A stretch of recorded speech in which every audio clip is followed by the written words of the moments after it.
schedule, which took me all the way up to December of this year. Every single day was practically planned, and that really depressed me that I was now kind of being pulled along rather than doing what I want to do.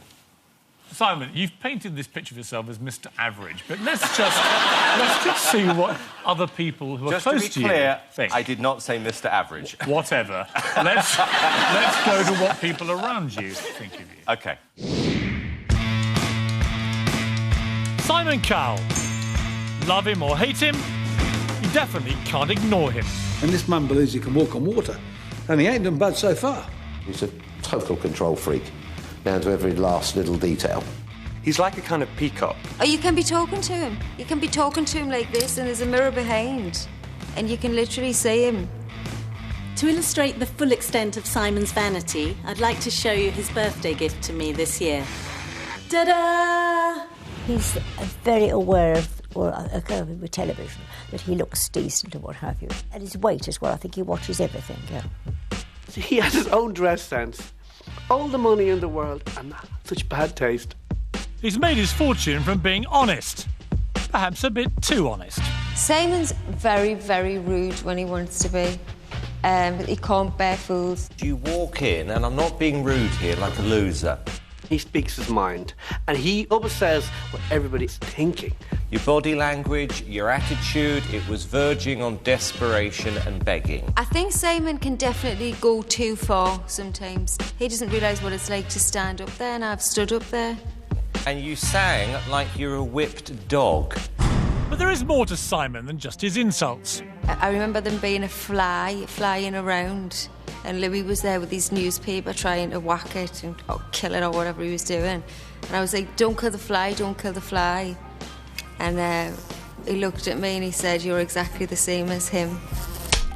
And apparently at the time, Simon had had a ladybird on his windowsill for 2 weeks that he had been feeding and given water to, which he'll probably go mad for me telling you, but he's actually a really big softie.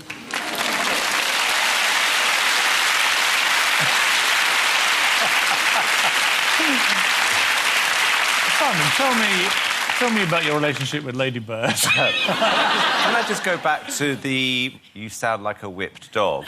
It did actually end with me saying yes. To? The person I said sounded like a whipped dog. I see. So I was kind of like giving her a negative, but then went to a positive to try and help her because I wanted her to build up her self-esteem. Why are you trying to pretend you're a nice guy? Because I think it was a little bit one-sided, that clip, unlike the ladybird. So you think that actually in your entire, 8 years judging, you've never been brutal with people? I have, yeah. No, I'm not saying that. I'm kidding around with that. But no, there's many, many times I've watched the show back and I'm absolutely appalled. Seriously? Oh, yeah. Because you know what it's like, Piers?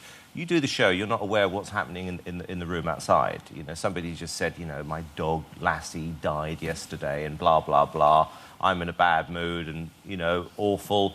And you see it in that context. It's very, very difficult to watch. I mean, I've seen it firsthand on Britain's Got Talent when we do the auditions. If you feel either that someone is being victimised or isn't quite up to the pressure or whatever it may be, or that someone's gone too far with them, you will stop filming. I've seen you do it. Yeah, it happens. You know, when you're part of the audience as well, when we have people with us, the kind of the audience can take over you. You become part of a mob. And when you watch the show back, you realise that you've gone too far. Because what I try and do is that, first of all, everything's got to be done with a sense of humour here.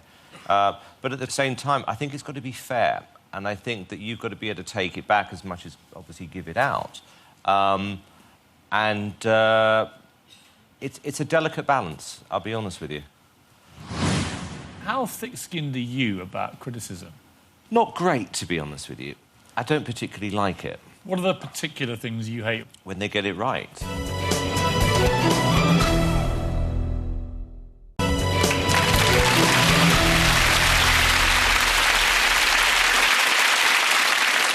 How thick-skinned are you about criticism? Not great, to be honest with you. I don't particularly like it. What are the particular things you hate reading? When they get it right. You know, it's quite painful. I'm going to read you some quotes from people. Tom Meehan of Kasabian said about you, Pop moguls like Simon Cowell, they take people and then destroy them. I mean, the big criticism, I guess, is that you build, with the shows that you have being so popular, you build people up for a crashing fall a lot of the time. Look, I think the reason everyone comes... I mean, I know the reason everyone comes on my shows is that because everything else they've tried has failed. Yes, the process builds them up, but once you reach the point where, you've won a show like mine, it comes down to the artist as well. How did you feel when Susan Boyle came on Britain's Got Talent, for example, and sailed through quite happily until the live week, and then we were all aware there were problems and that she was finding it difficult coping? Do you feel responsible? Truthfully, I was so excited by what had happened, by her audition tape, as we all were, because it just exploded all over the world. I don't think that for 1 second, when I saw that tape, any of us suddenly went, what are the repercussions for her? You actually assume, naively, that everything's going to work the way that she's wanted it to. And then in the middle of the live shows, and it was quite public what happened, is that she buckled under the pressure. That's when you suddenly realise, I haven't thought about this person as a human being.